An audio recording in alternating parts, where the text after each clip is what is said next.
Haay barattoota keenya nagaan waaqayyoo lafa jirtanitti isiniif haa baay'atu. Har'a immoo barattoota fayyaa meedisinii, narsingii, laaboraatoorii, faarmaasii akkasumas immoo HO warri barattan yookiin immoo public health warri barattan midwifery qabiyyee health kamiifillee kan isin fayyadu introduction to human physiology kan jedhu qabiyyee tokko wal isiniif qabadhee dhiyaadheen jira. Isas immoo hanga dhumaatti waliin akka ilaallu isinis immoo akkana hordoftan kabajaan isin gaafadha. Kan nuti waliin ilaallu afaan keenya afaan saba guddaa afaan Oromootiin akkas jedha ni eegalla. Objective yookiin immoo kaayyoo mata duree kanaa waliin ilaalla. At the end of this chapter the student will be able to xumura boqonnaa kanarratti barattoonni wanti isaan beekuu qaban yookiin immoo wanti isaan hubachuu qaban maalidha? Jalqaba irratti explain hemostasis. Hemostasis maalidha kan jedhu maal gochuu qabu? Explain gochuu qabu, ibsuu qabu. Discuss cell physiology. Cell physiology irratti mari'achuu qabu. Cell physiology maalidha? Cell physiology jechuun waa'ee maalii qorataa function structure guutummaa isaa beekuun irraa eegama. Enumerate the cell organelles with their function. Cell organismoota jiran tarreessuu akkasumas maal isaanii faana function isaanii isaan qaban faana. Discuss negative and positive feedback mechanism. Ammas maal ibsuu qabu? Irratti mari'achuu qabu. Negative fi positive feedback mechanism. Feedbackiin bakka lamatti qoodama. Feedback fi feed forward kan jedhamu jira. Feedbackiin kun immoo bakka lamatti qoodama. Ammas negative feedback fi positive feedback jedhama. Feed forward is akkasuma negative feed forward fi positive feedback forward wantoota jedhaman of keessaa qabu. Asitti akka introductionitti maal akka ta'e waliin ilaalla jechuudha. Keessatti list the type of cellular transport. Cellular transport karaa ittiin seeliin tokko transport ittiin waa biraa godhu nutrientii haa ta'u, bileedii haa ta'u, wantoota garaagaraa kan inni transport godhu maalidha listii gochuun irraa eegama jechuudha. Barattoonni xumura maal kanarratti chapterii kanarratti wantoota kana beekuu qabu jechuudha. Outline kan boqonnaa kanaa yoo waliin ilaalla ta'e overview jira guutummaa guututti waa'ee chapterichi of keessatti qabatu kan ibsu. Definition hiikasaa tokkoon tokkoon. Historical background waa'ee physiology kanarratti wal qabatee dudduubasaa kan jiran seenaasaa waliin ilaalla.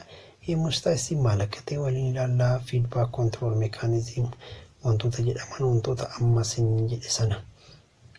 Kun immoo internal and external control mechanism wantoota jedhamantu jiru kanas waliin ilaalla.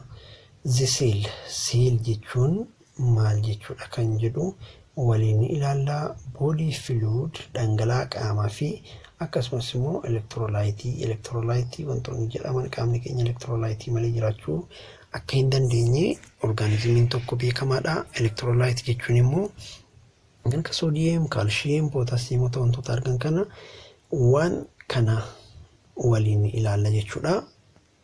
Amma kallattiidhumaan gara dubbisa yookiin immoo barnoota keenya har'aatti ni seenna.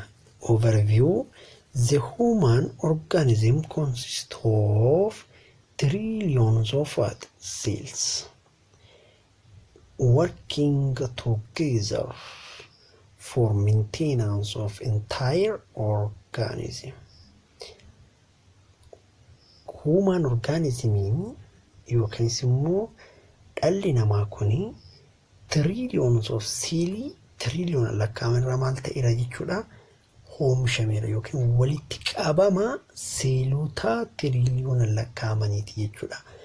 Seeliin tokkoon isaa immoo wal faana ta'uudhaan maal maintain godhaa yookiin eegaa guutummaa orgaanizimii nageenyummaa guutummaa orgaanizimii sana maal godha jechuudha ni eega. While cell may perform a very different function or there are what? Quite similar in the metabolic requirement. Asitti haa ta'uyyuu malee seeliin yookiinis immoo qaamni orgaanizimii tokko seelota tiriliyoon lakkaa'aman irraa maal godhedha walitti qabamee jenneerra ijaarame jenneerra tokkoon isaan immoo waliin ta'uun guutummaa qaama sanaa maal godhuun eegu jenneerra. Haa ta'uyyuu malee seeliin dalagaa gosa garaa garaati kan inni maal godhu dalagu. Seeliin hundi immoo metabolic requirement metabolic geggeessuu keessatti maalidha xinnoo kan maal ta'anidha jechuudha. Kan wal fakkaatanidha jechuudha. Fakkeenyaaf kan akka oksijiinii fayyadamuu irratti gulukoosii, mineral iron, waste removal kanaan kan maal godhanidha. Baay'ee walitti siqaa warra ta'an warrantoota wal fakkaataa warra qabanidha jechuudha. Maintaining a constant internal environment is necessary for well-being of individual cell and the well-being of what? The entire body. Inni kun maal jechuudha? Internal environment keenya kana eeguun yookiin immoo kunuunsuun akka hin banne gochuun seeliin tokko nageenyummaan isaa akka eegamuu fi nageenyummaan qaama keenya guutuu akka inni eegamuuf maal godha jechuudha. Gahee mataa isaa taphataa jechuudha. External cellular fluid kan jedhamu jira. External cellular fluid. Cell is the basic structural and the functional unit of life. Seeliin kaayee structurally akkasumas immoo dalagaa maalidhaaf lubbu qabeeyyiin tokko qabu keessatti gahee olaanaa qaba jechuudha. Basic structural and the functional unit of life. Akkuma kidney keessatti nephron qabu jechuudha. Each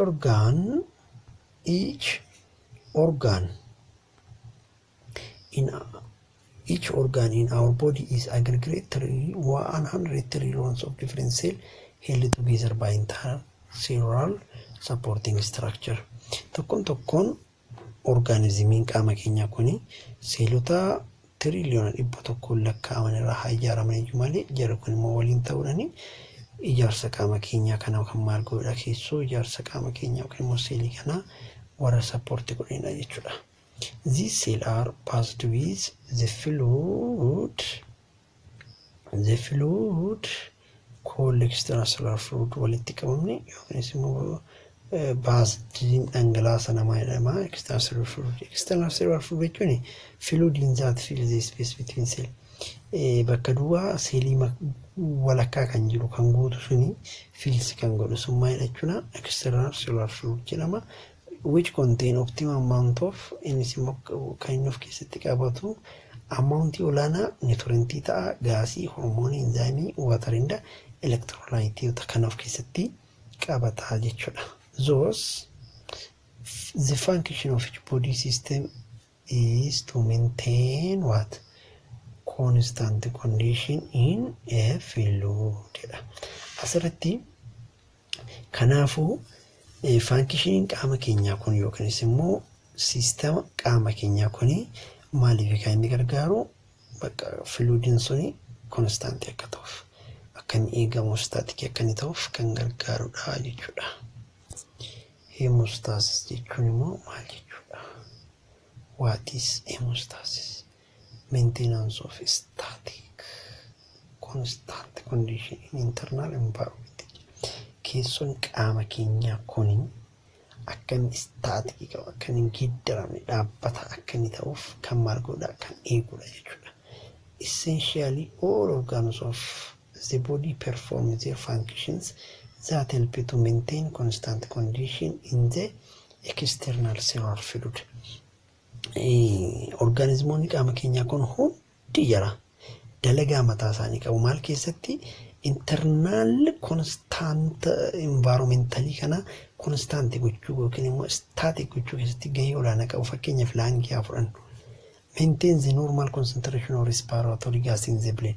Respiratory gas in the blood keessatti dhiiga keessatti laangiin kun gahee olaanaa qaba jechuudha. Yookiin sombi keenya cardiovascular transport kan jedhamanii CVC inni kun CVS kun maalidha? Onnidha wal qabata. Inni kun immoo substance repair godha, akkasuma immoo waste remove godha jechuudha. Kidney kaleen keenya maintain constant ionic concentration GIC yookiinis immoo jarri kun gastrointestinal system wantoota jedhaman wantoota akka sooranitti bullaa'an iddootti bullaa'anidha. Jarri kun immoo provide nutrient maal godhu dhiyeessuu keessatti gahee olaanaa qabu jechuudha. Hemostasis jechuun hemostasis is a general sense refers to stability, balance, equilibrium. Kan inni ibsu maalidha? Stability, balance yookiin immoo equilibrium kan inni ibsu. Maintain a stable internal environment requires constant monitoring and adjustment as condition change. Bakka inni kun internal environment qaama keenya keessoon internal maal akka ta'uuf kan inni gargaaru akka inni constantii ta'uuf maal godha? Monitor godha yookiin immoo ni eegaa jijjiirama dhufe kan immoo maal godha? Ni qindeessa, adjust godha jechuudha.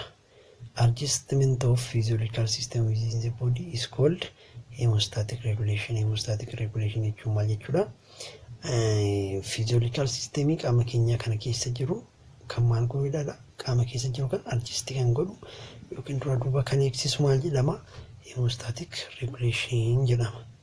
Which involves three part of mechanism.